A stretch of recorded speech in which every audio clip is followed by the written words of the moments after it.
Welcome to Beer Untapped with Perry Miller, the podcast. I'm joined by Seth. Hey, welcome, guys. Thanks for finding us on the internet. Now, these shows originally aired on Brookings Radio, but now they're all here for your enjoyment. I hope you like it. There you go. Sit back, enjoy the show, relax. Let us know if you want to see anything on future shows. As we said, this comes out live in the Brookings area, but enjoy this archive episode. Beer Untapped with Perry Miller.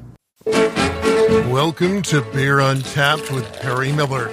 With the rise of commercial brewing in the 18th and 19th centuries came the mass packaging and marketing of beer.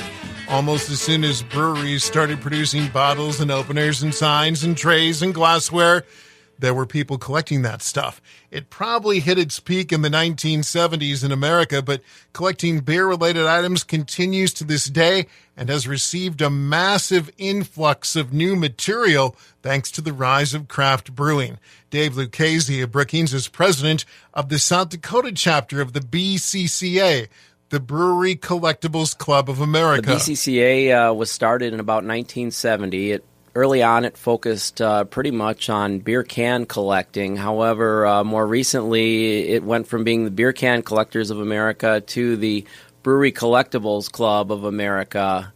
And it's made up of about 4,000 members now. At its peak back in the 1970s, there were about almost 12,000 members. But it's an active group. It has over 100 chapters, and we here in the Dakotas are the Dakota chapter. We're about 50 members strong. The massive membership in the 70s was thanks to beer can collecting becoming a nationwide fad. Beer can collecting in the 70s was huge. I grew up in the Chicago area, and I think about every fourth or fifth kid collected beer cans and would go to shows and we'd trade with each other, and you'd be scouring the ditches for cans that people had discarded, or if you went on vacation, you might go looking for cans. So the hobby was huge. Cans are how Dave started, although he has since branched out. He's a fan of new craft beers, but when it comes to collectibles, he likes that old stuff. I love the new craft beers that they're producing, around town and elsewhere. They're a lot of fun to drink. It wasn't that long ago when you were pretty much relegated to lagers and light beers, and so that's been a huge improvement. Some of the new stuff is really attractive too, and for somebody who might be starting out, those pieces aren't nearly as expensive, and they make great decor. So and a mix of new and old stuff sometimes can produce a pretty neat effect. He says the Dakota chapter has a pretty diverse group of collectors. There's a real mix out there. We have several South Dakota collectors. One, Bob Post, who is in Sioux Falls, who has just a spectacular collection of Prohibition pieces, pre-Prohibition pieces, South Dakota Breweriana. But it's a real mix. Some of the collectors just collect steins. Others, they collect those old ball knobs that they used to run the taps with. And others may just collect labels. There's a group of people that collect only labels. So it's a diverse group of collections. It's not very easy to collect old South Dakota Breweriana, because even pre-Prohibition, there were never that many brewers in the state. There was very little brewing that went on in South Dakota after Prohibition. So the pieces that are available are extremely rare, very old, and fairly expensive. Exactly. The main breweries in South Dakota back pre-Pro were the Sioux Falls Brewing Company in Sioux Falls, Schwenk Barth in Yankton, Bloom, or the Huron Brewing Company in Huron, and then out in Rapid City, I think Central City and Black Hills Brewing out in that area.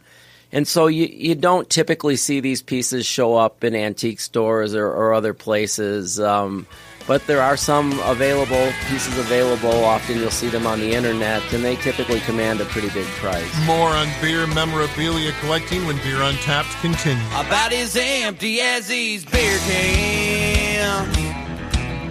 As empty as these beer cans.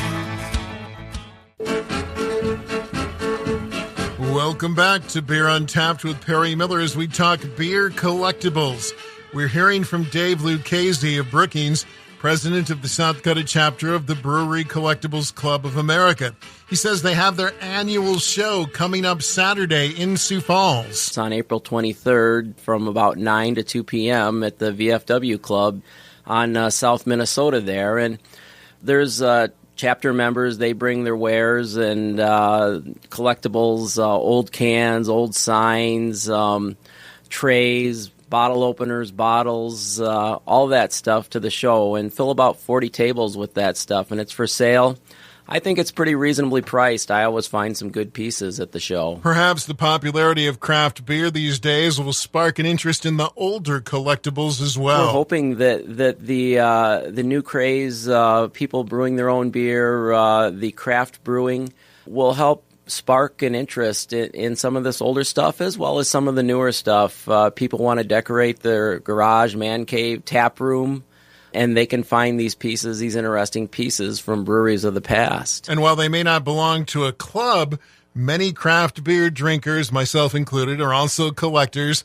Glassware, bottles, cans, coasters, signs, stickers, openers, maybe all of the above and more. And brewers also join in. Seth Cook from Wooden Legs Brewing in Brookings. If you look at my closet above my dishwasher, there's the glasses we use, and then the next 4 shelves are filled with glasses we never use because they've been collected from some brewery at some place at some time. I actually, when I worked for my previous job, did some traveling, and actually my wife and I did some traveling, and like most people that are into craft beer, they kind of pop into the local pub or whatever, and I would buy a pint glass from every place I went to.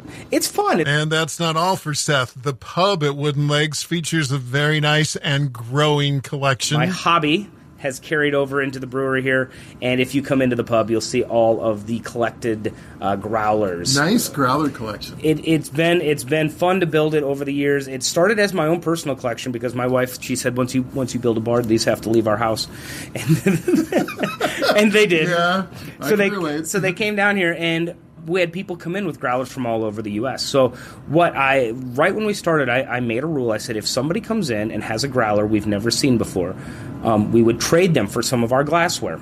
On the explicit understanding is that they can't order online. It can't be an Amazon growler. They need to have physically been to the location that the growler exists from, and they have to tell us a little bit of a story. And we trade them for a growler, and we put it on our wall. So it went far better than I was assuming, and all of a sudden I now have to build more shelves for our growlers. Have you counted, by the way? I have never counted. It's on all of our shelves. It's got to be close to 100, isn't it? It's probably at least. I do have a space, though. If you come in and you see where the car hood is, right above that is reserved for South Dakota breweries. So anything that is from South Dakota is right on that wall, you know. Beer collectibles, just a lot of fun. Finally this week, when you get back to Brookings Saturday after hitting the Breweriana show in Sioux Falls, head on down to Wooden Legs for the Reinheitsbagat Party, celebrating the 500th anniversary of the German beer purity law. The German purity law is actually one of the first consumer protection laws, and in Bavaria they said beer must be water, hops, and barley. A very special brewery in Germany has allowed us to have one of their kegs that commemorates the 1516 law. This is 500 years.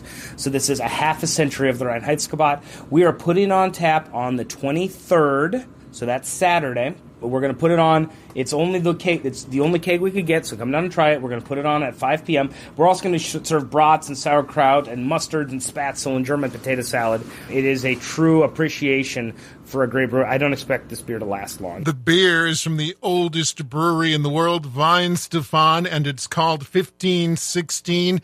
Created just for this year's anniversary. Come down on Saturday from the oldest operating brewery in the world, a very special commemorative keg for the oldest law ever written down in terms of purity, in terms of consumer protection. It's going to be a fun night. We'll see you Saturday night at Wooden Legs. Until next time, drink local and drink responsibly. Thank you for listening to this archived edition of Beer Untapped with Perry Miller. Feel free to listen to other episodes, and if there's anything you'd like us to talk about on a future show, please let us know. Thanks again.